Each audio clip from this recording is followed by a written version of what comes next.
शब्द को ज्ञान का साधन नहीं माना जाए तो हमारे ज्ञान का क्षेत्र सीमित हो जाएगा।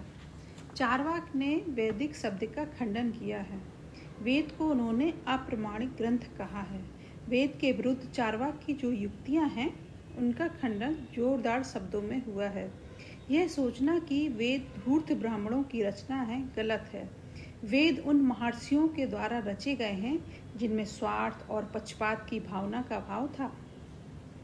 उसमें जीविकोपार्जन तथा सांसारिक सुख भोग की अभिलाषा नहीं थी, क्योंकि वे तपस्वी एवं बुद्धिमान थे।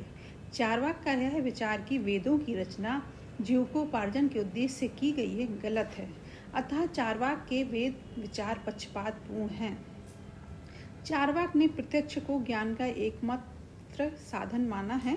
प्रत्यक्ष को संदेह रहित होने के कारण ही प्रमाण माना गया है, परंतु चारवाक का यह विचार कि प्रत्यक्ष निश्चित एवं संदेह रहित होता है गलत प्रतीत होता है। हमारे अनेक प्रत्यक्ष गलत निकलते हैं। हम देखते हैं कि सूर्य पृथ्वी के चारों ओर घूमता है, परंतु वास्तविकता यह है कि पृथ्वी ही सूर्य के चारों ओर घूमती है। सूर्य छोटा दिखाई देता है, परंतु वास्तविकता यह है कि अत्यंत विशाल है। रेलगाड़ी पर सफर करने के समय अनुभव होता है कि वृक्ष, नदी, नाले आदि पीछे की ओर भाग रहे हैं, परंतु वास्तविकता दूसरी रहती है। पृथ्वी चपटी दिखाई पड़ती है, परंतु हम जानते हैं कि यह गोल है। कभी कभी अंधकार में हम एक रस्सी के स्थान पर सांप का अनुभव करते हैं। इससे ऐसे सिद्ध होता है कि प्रत्यक्ष हमें यथार्थ ज्ञान हमें नहीं प्रदान कर सकता। इतना ही नहीं, वे ब्रह्मचर्य, धर्म तथा नागरिक वृत्ति को अधिक महत्व देते हैं। उनका कहना है कि ब्रह्मचर्य और वेद अध्ययन के बाद ही 64 कलाओं पर अधिकार किया जा सकता है। शिक्षा के बिना मनुष्य का सुखयोग पाश्विक सुखयोग से भिन्न नहीं है। यहाँ तक कि वात्स्यायन ने इंद्रियों को संयमित करने और प्रवृत्तियों को धर्म तथा अर्थ के अनुकूल बनाने पर जोर दिया है। उनके अनुसार सुख की अवस्थाओं और साधनों का वैज्ञानिक विश्लेषण करके ही भलीभांति सुखयोग करना चाहिए। इस प्रकार चारवाक के नैतिक सुखों की परिणति वात्स्यायन के विचारों में ही पाई जाती है। यही कारण है कि वात्स्यायन को उन्हें उत्कट सुखवादी या शिष्ट चारवाक की संज्ञा दी जाती है। न्याय, सांख्य, पूर्वमीमांसा, वेदांत, प्रकृति, आस्तिक दर्शनों ने चारवाक की बड़ी आलोचना की है। कुमारिल ने श्लोकवातिका में लिखा है, सुख को जीवन का आदर्श स्वीकार नहीं किया जा सकता, क्योंकि यह क्षणिक होता है तथा दुख मिश्रित होने के कारण अशुद्ध भी। विज्ञान भिक्षु ने सांख्य सूत्र के भाष्य में लिखा है कि लौकिक सुखों में बिना अंतर किए हुए उन्हें प्राप्त करने से चिरस्थायी संतोष नहीं मिल सकता। धन संपत्ति या अन्य लौकिक लाभों के प्राप्त हो जाने पर भी स्थायी संतोष नहीं मिलता है, क्योंकि ये सब कुछ समय बाद समाप्त हो जाने वाले होते हैं, जिससे मनुष्य को दुख होता है। यद्यपि इन भौतिक लाभों को प्राप्त हो जाने से मनुष्य को कुछ संतोष अवश्य मिलता है, तथापि इनमें चिरस्थायी संतोष नहीं मिलता। महाभारत में भी इस बात का उल्लेख है कि इच्छाएं सदा अतृप्त ही रह जाती हैं, क्योंकि उपयोग से ये और बढ़ती ही जाती हैं। जैसे ईंधन डालने से अग्नि की ज्वाला बढ़ती ही जाती है। चारवाक को छोड़कर सभी भारतीय चिंतक लगभग एक स्वर से मोक्ष को ही नैतिकता के मूल्यांकन का अंतिम मानदंड मानते हैं। इनकी राय में वही कार्य नैतिक है जो हमें सांसारिक बंधनों से मुक्ति दिलाने में सहायक है। मोक्ष की प्राप्ति ही नैतिक आचरण की परिणति है। भारतीय दर्शन में चारवाक का एक अलग स्थान है। यह दर्शन भारतीय विचारधारा के सामान्य लक्षणों का खंडन करता है।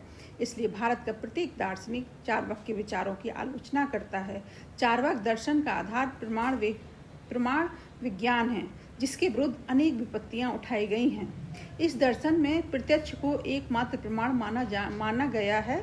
चारवाक ने अनुमान को अप्रमाणिक माना है, परंतु इसके विरुद्ध कह सकते हैं, यदि अनुमान की अप्रमाणिक माना जाए तो हमारा व्यवहारिक जीवन असंभव हो जाएगा।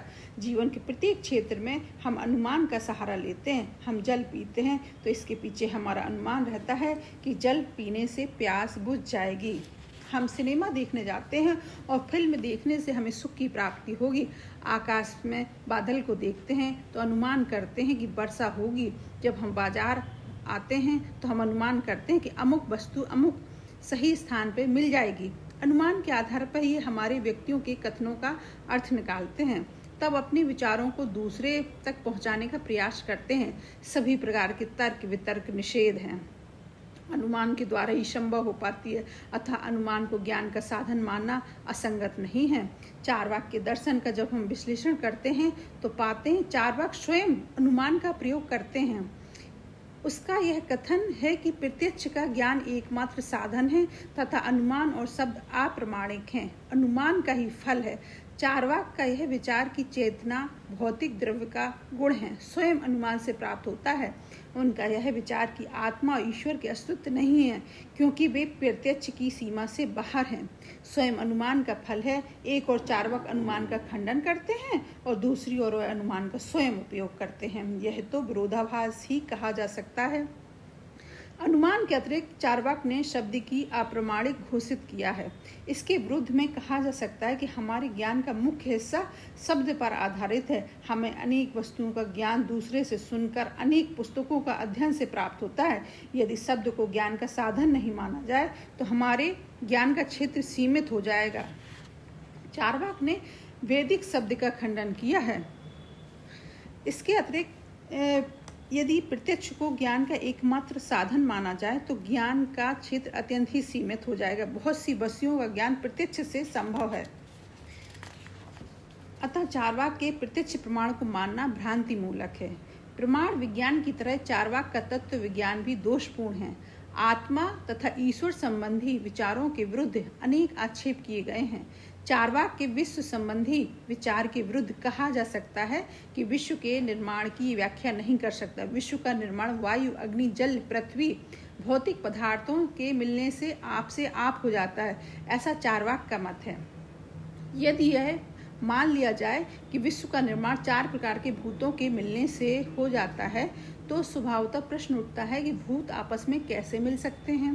भूतों को गतिहीन माना गया है। यदि भूतों में गति का अभाव है तो फिर उनके मिलन का प्रश्न निरर्थक है। गतिहीन भूत से विश्व को निर्मित मानना असंगत है। चार्वाक विश्व की व्याख्या भूत से करता है, परंतु भूत संपूर्ण विश्व की व्याख्या करने में असमर्थ है। विश्व में 2 प्रकार की वस्तुएं दिखाई पड़ती हैं, भौतिक और अभौतिक। चार्वाक विश्व के भौतिक वस्तुओं की व्याख्या भूत के द्वारा कर पाता है, परंतु अभौतिक वस्तुओं अर्थात जीव और चेतना की व्याख्या करने में असफल हो जाता है।